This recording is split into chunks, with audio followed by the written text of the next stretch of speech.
We are going to have a look at the super fun compression drill. I couldn't think of a better name for this exercise, so this is what it's called.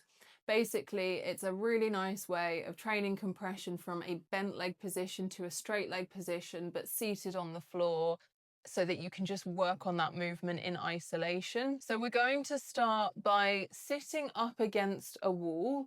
I'm going to show you this from the front, and then I will show you from the side as well.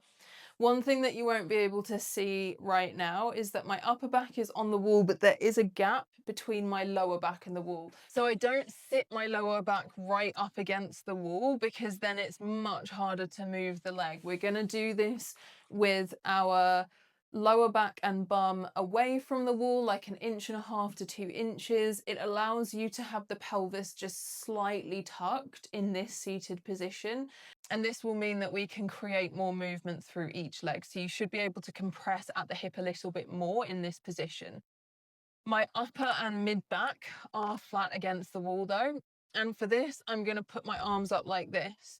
So the reason the arms are up out of the way is basically just so that we're not putting our hands on the floor and then pushing to help with the compression.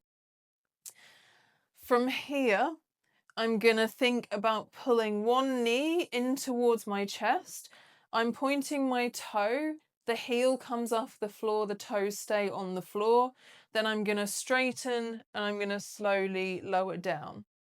One of the things that can be really tempting with this, particularly if you're not used to compressing in this way, is to pull the knee out to the side.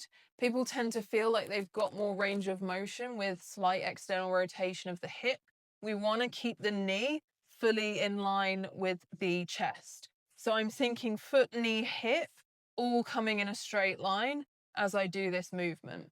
So again, pulling the knee up, straightening the leg, slowly lowering down. I'm trying not to rush this movement. I'm trying to hold that straight position just for a couple of seconds before I then go again.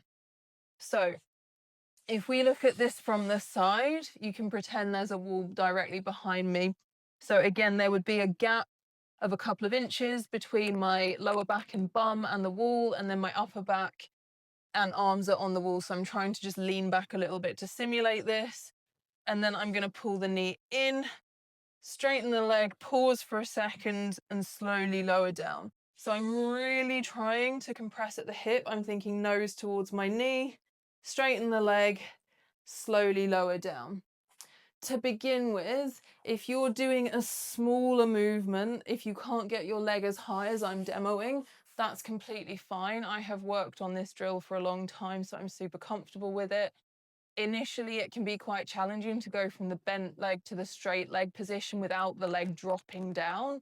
So don't worry too much if that's happening. Just work within your current capabilities, and as you get stronger at this exercise, you'll be able to get the leg higher and higher.